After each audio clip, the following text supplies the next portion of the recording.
Okay, here we are at the entrance to the subdivision, and there's a Pendergrass police car giving some guy a ticket. Now we're like over a mile from Pendergrass. So why all of a sudden do we have these Pendergrass police cars all the way up in here past Old Pendergrass Road, over a mile from where their jurisdiction is? Because they're running that speed trap down there, and they're chasing people all the way up here and coming out of their city. Oh yeah, it's just it's a Pendergrass police car. No. This is not Pendergrass. No, this is supposed to be. They're over a mile from where they're supposed to be.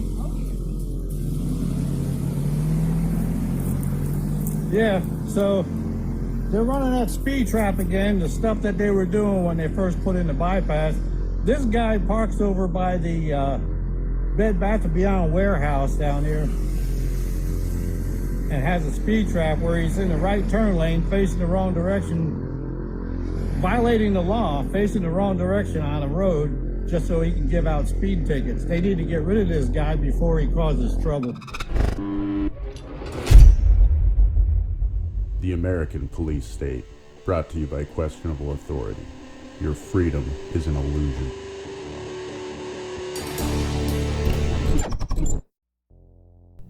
I found the video you just saw, and it brought to mind an issue with policing for profit in this country. We are sold a bill of goods that these order followers of the Blue Line Gang are out here putting their lives on the line to protect us and keep us safe. And for all but the last few years of my life, I believed it and even championed it. Now, when I look at these situations, like what we have here in the little town of Pendergrass, Georgia, what I see is a revenue-generating police state designed to take money from those residing outside of the city of Pendergrass, extorting money from outsiders, and my guess is issuing a higher percentage of warnings to citizens of Pendergrass. It's actually not too dissimilar to the situation I have here in my little town. This video is a phone conversation with Captain Erickson of the Pendergrass PD. And before I get into it, let me set up the situation so you understand where I'm coming from. In this phone call, you'll hear Captain Erickson say most police departments in this country have less than 10 officers. And I don't know where he got those numbers, but just some critical thinking tells me they're probably pretty close, if not the actual numbers. Think about it. The population clusters in this country, for the most part, are set up as one identifiable city, which is then surrounded by suburbs, which are for the most part smaller towns in the 1,000 to 10,000 range for population. Basically, in metro areas, we usually have one big department with lots of officers, and then multiple smaller ones that would account for this statistic. Moving on to my point. In my little community, the vast majority of residents have a blissfully misinformed idea of what these state enforcers really do. They think cops are these amazing heroes putting their lives on the line to keep us safe daily, rather than seeing the reality, which these order followers are out there enforcing victimless crimes against the state, using them to extort more money and gain more control over our lives, backed with the threat of overwhelming and violent force for those who disagree or don't collaborate with their oppression. It's my opinion, at least for the residents in my town, they are so unaware of what's really going on because when one of these order followers pulls them over for a victimless infraction against the state, once the cop realizes, after checking papers, etc., that they are from Liberty Lake, the statute enforcer will a lot of times just issue a warning. Problem is, in Pendergrass and my community and others like it, where they have smaller populations compared to the larger metro areas, there's lots of people coming into these corporations we commonly know as municipalities for either entertainment, shopping, or work.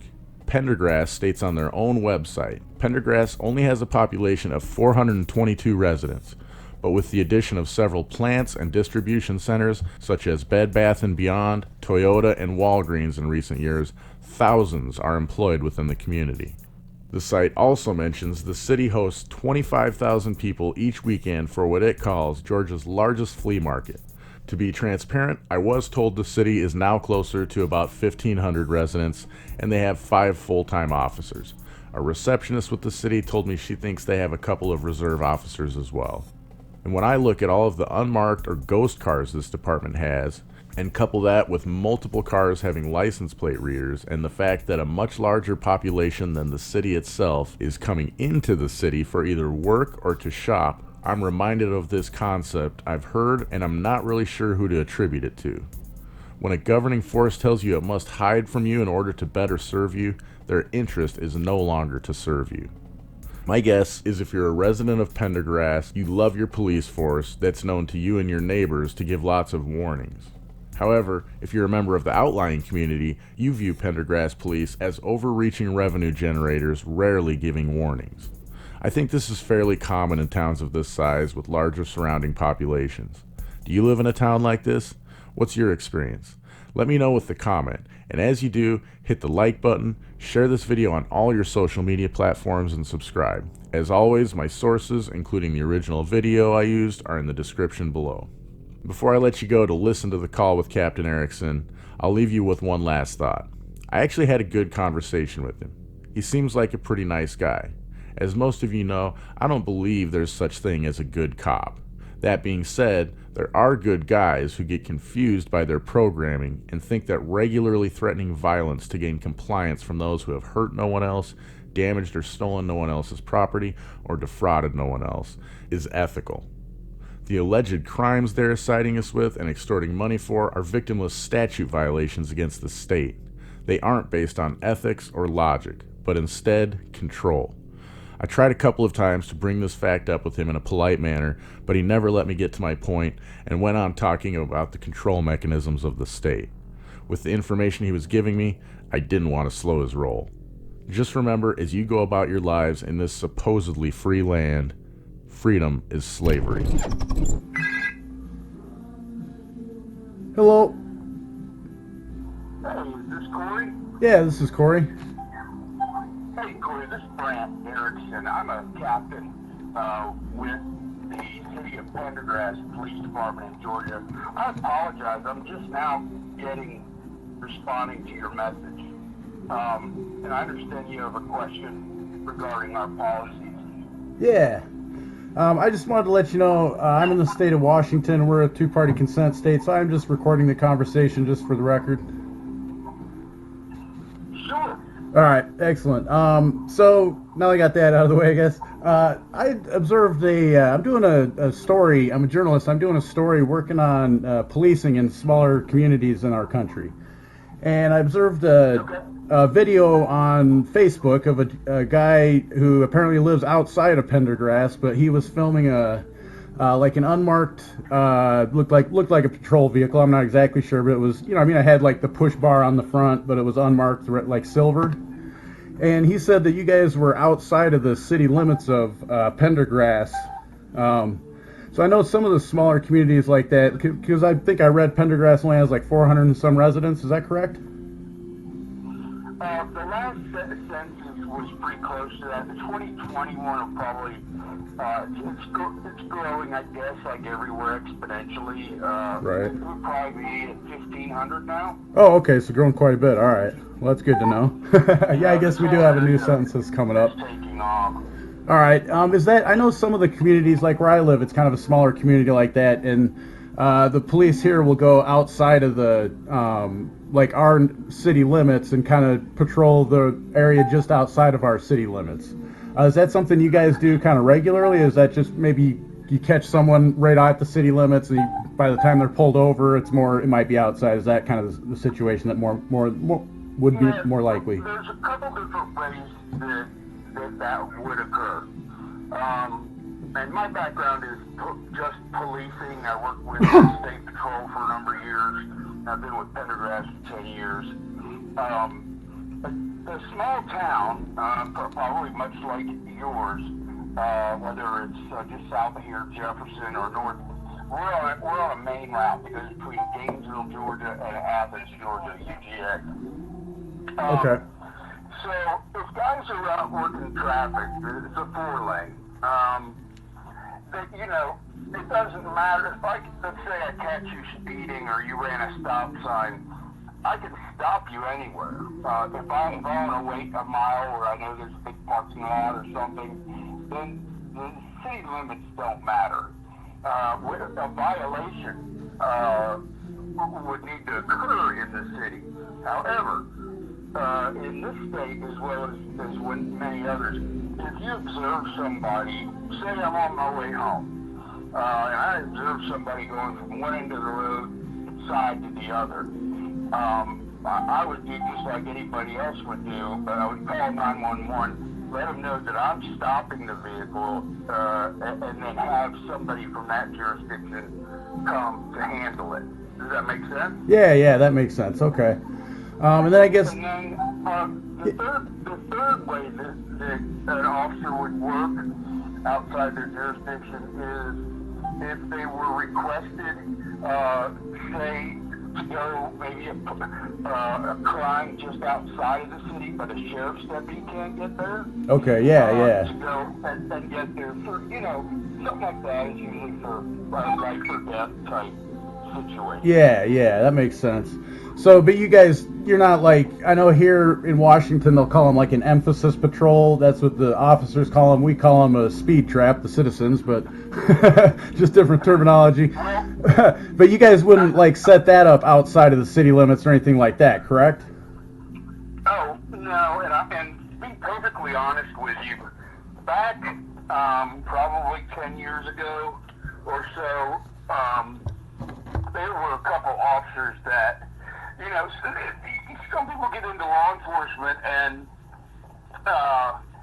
their motivations are questionable. And Right. Someone, we call them traffic Nazis. They just want to write tickets all day long. And so this city did have that reputation of a speed trap. But 10 years ago, so did every other city. Everybody knows those particular places kind of where officers sit. But I'll tell you this, the state of Georgia is set up to where it sort of prevents a speed trap. And a city each year can only get X amount of money. I believe it's not more than 30 or 40% of money on like speeding tickets that are under a certain speed limit. So, put the focus on officers writing tickets for violations that are quite honestly, are needed. And Yeah. I could get out today and in 10 hours I could probably write 15 tickets. I'm not going to, but they're there, Yeah. So are you saying that you saw a video that involved a Pendergrass officer? Yeah, I haven't been able to speak with the person who took the video, but yeah, he's saying it's outside of the city limits of Pendergrass, and he's saying it was a Pendergrass officer. I haven't been able to confirm any of that. I just wanted to get your guys' take on how you guys police that stuff. So yeah, I'm not like accusing you guys of doing anything at this point, anything like that. I was just curious. No, and I'd be curious. I'd be more than happy to help you any way I can. I would be curious to see what it sounds like, possibly. Because look, we know that the media bashes the police, but people forget that 98% of us are just doing this job. I've done it for 25 years, and I like people, and I like being around people. I like being in a small community, and it makes me feel good to go home at the end of the day knowing that maybe, even if I just changed an old lady's tire.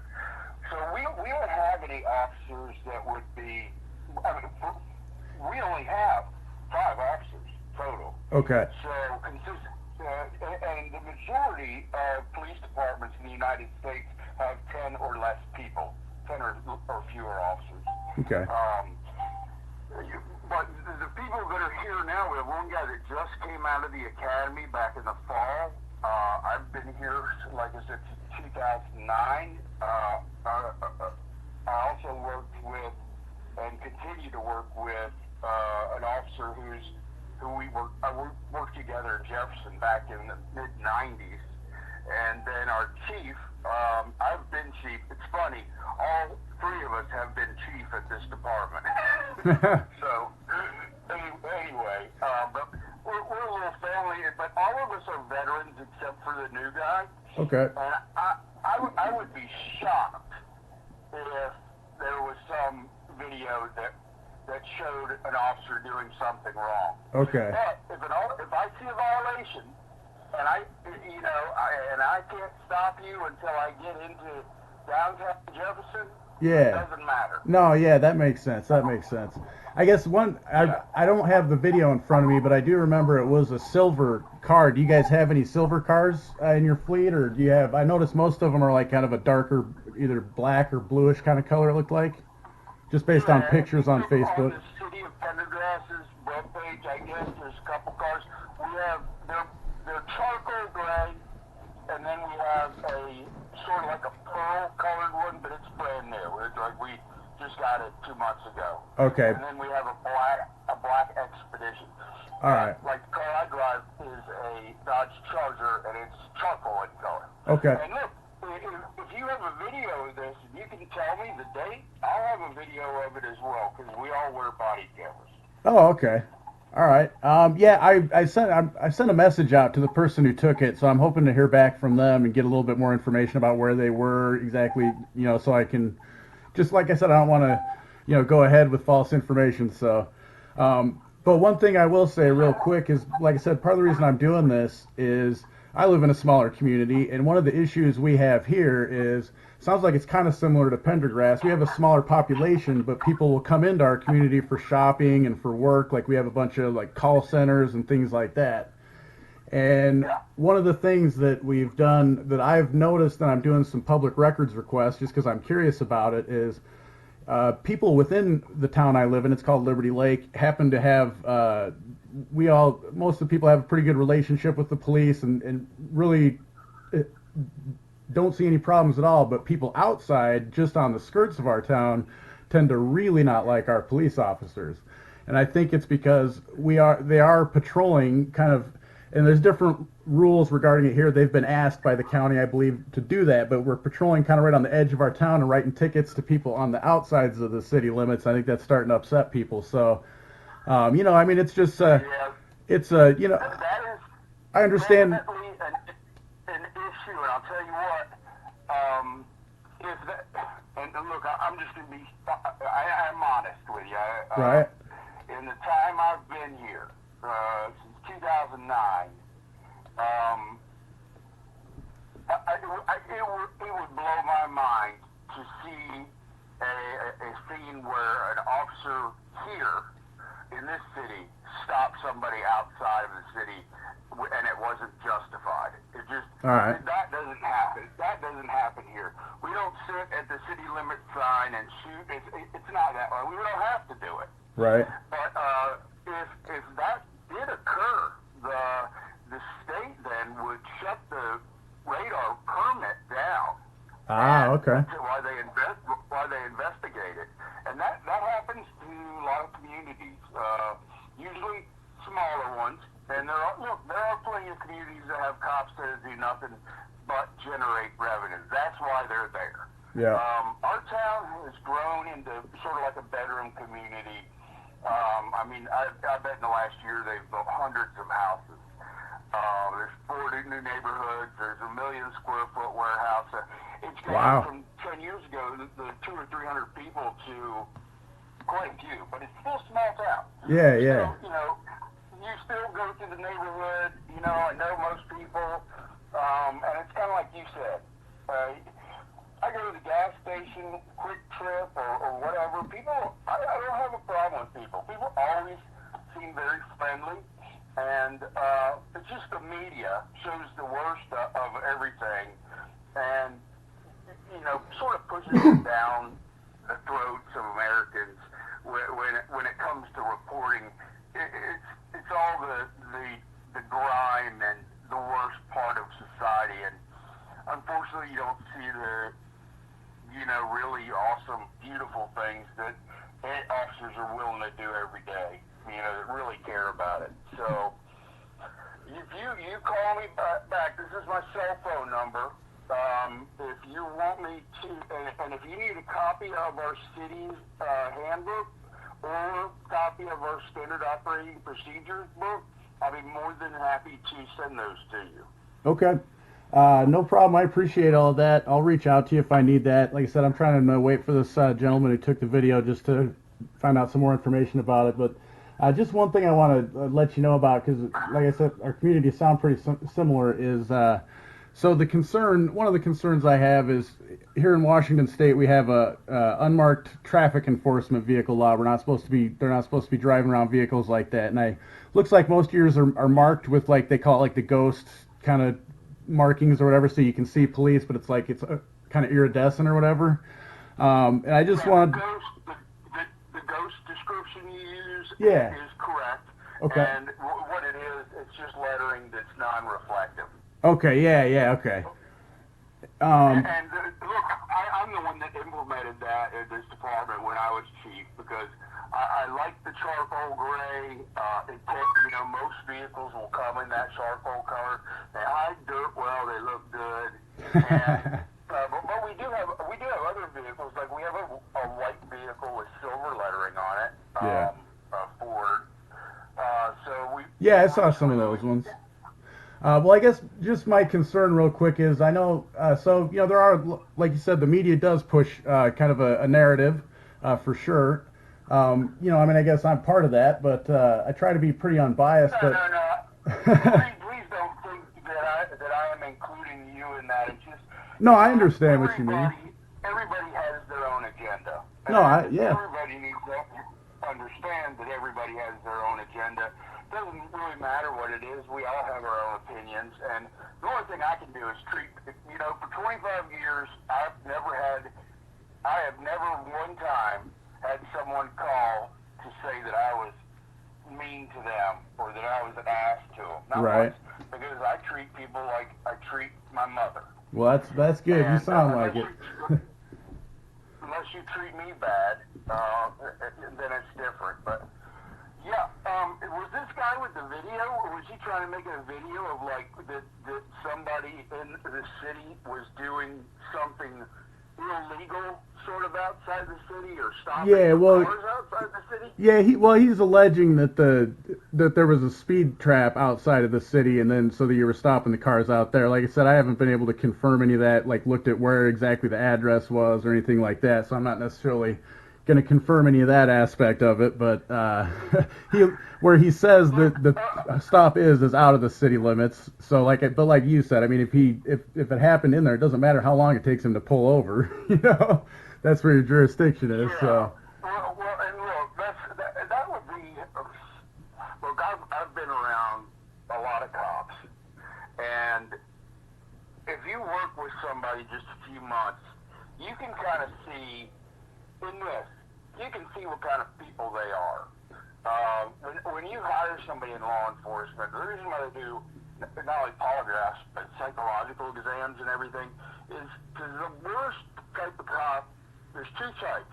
It's either a cop who's scared, because people are scared, will use violence quickly, like shootings you see that are completely unjustified, or they're bullies with a badge. They're people with a background where they felt beat down and now they want the power and authority of a police officer.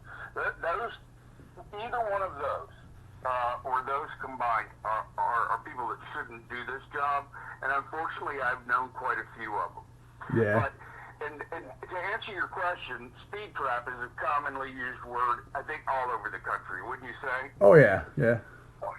Like, you know certain streets that you go down or roads where you better not speed because that cop likes to sit there. Oh, yeah. Yeah, that's what you get here. It's not, we don't have a big stretch of highway, it's just a couple miles. Yeah, there's only a couple roads you can really be on. The vast majority of time, we're not stopping cars, we're going through neighborhoods and literally preventing crime, new houses being built, keeping people from going in and stealing appliances and all that. There's a really low crime rate here. It is quite, I don't live in Pendergrass, but I have before, and the community itself is really ideal because you can be to Gainesville in 15 minutes, you can be to Athens in 15 or 20 minutes, and Oakwood in a few minutes, Flowery Branch in 15 minutes. There's so many places. So all these people are moving north out of Atlanta, and I'm sure you see that growth Yep, yep. I've been to Atlanta a couple of times, and I would probably move out of there as well. Yeah, yeah. Too Look, many I have a people. twin sister. When we moved here from well, Colorado, and then Pennsylvania, and then down here when I was a teenager. But I have a twin sister. She still lives in downtown Atlanta, and I don't know how she does it. I don't like the traffic. Yeah, right. Yeah, I don't yeah. like it either. The only thing I like about Atlanta is leaving it. Right. Well, one last question, real quick, and then I'll let you go. As far as I noticed on the pictures of the patrol vehicles and stuff that you guys have on Facebook, different places, that there's some. It looks like they're like the license plate readers on there. Do you guys use that when you're on the roads patrolling, or is that something just like when you're driving down the streets, or? No, what the tag readers? You're right, license plate readers. Different. The type we have is Vigilant Solutions. It was just bought out by Motorola, so essentially nothing changed other than the software a little bit. All right. Does that make sense? Yeah. We have a contract with them, so we have two license plate readers, and there's 3 cameras on there. The first system we bought was $27,000. The second one we got was $17,000. Okay. And every time you pull up at Wi-Fi at the PD or at home, it updates literally millions of records daily. It has to. Okay. You can imagine the volume of tags Right. that are expired, suspended, revoked. So what happens is, if I'm sitting on the side of the road or driving for that matter, or go into a parking lot, it reads every tag. And my laptop in here, it shows a picture of the back of the car. Then it shows a picture of the tag to the right of it. And then this one, last one here I have that I didn't do any action on was a Kia. Let's see, Cabrio. I've not heard of that. And the tag was expired.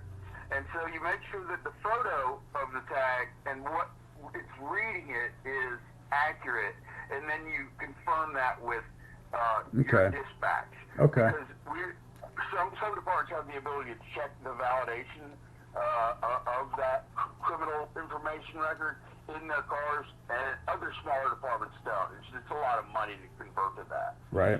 So, yeah, but the whole purpose is it does a couple things.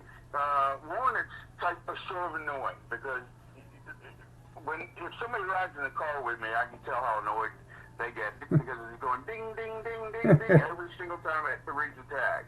All right. And so, by the end of the day, it'll read 30,000 cars. But everything that pops up is like expired tag, revoked tag, suspended tag or registration, no insurance. Okay. And of course, it'll read things like Amber Alerts. Okay. Really updating the system. So, yeah, it's really, look, I never thought we'd have technology like this. It's just another tool. It's kind of like having a radar gun. You know, it's just another tool you can use. Right. If you're working traffic, you know, if it's quiet, you don't have any calls, you can go out there and, you know, see how many tags you can read. Right. Work traffic. But what I was telling you before about percentages, we probably, without a doubt, write less tickets than any jurisdiction within our county. Okay. Based on our population, it's probably consistent with that, because we only have so many officers. Right. Yeah. And the vast majority of our citations are probably speeding tickets, and there are areas where locals would know it as a quote, speed trap. Yeah, 'cause like you said, a little bit more because of like limited roads to actually patrol and do that on. Some places are just not safe to work. To do anything. Yeah. So, you know, and sometimes traffic, you don't want to go out and mess up traffic when everybody's just trying to get home, you know? Right. Yep. All it takes is that cop car on the side of the road and everybody backs up forever. So, just mostly common sense. But look, I need to run. You keep my numbers, my cell. You can send me a text. Okay. If I can give you any information, you sound like a really neat guy. It's been fun talking to you. Yeah, likewise. And yeah, And I have the chief's. Someone from the city hall earlier today gave me the chief's email address, so I'll send you guys an email or something like that too if I need any, like you said, your policy manual and stuff like that.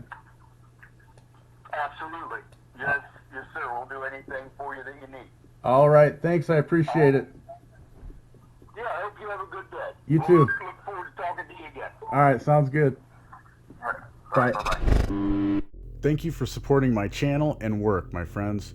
For additional support, you can find links to all of my platforms in the description below. If you really want to support me, share my content, and better yet, go subscribe to me on DTube, BitChute, and 3Speak. Steemit, which is like social media where you can earn cryptocurrency and help others earn it, is tied to both DTube and 3Speak. But all of these platforms are not censorship friendly like you know who. You can also download the privacy-minded Brave browser using the link in the description and earn crypto for yourself, or dole what you've earned out to your favorite creators by simply viewing ads like you already do on other browsers.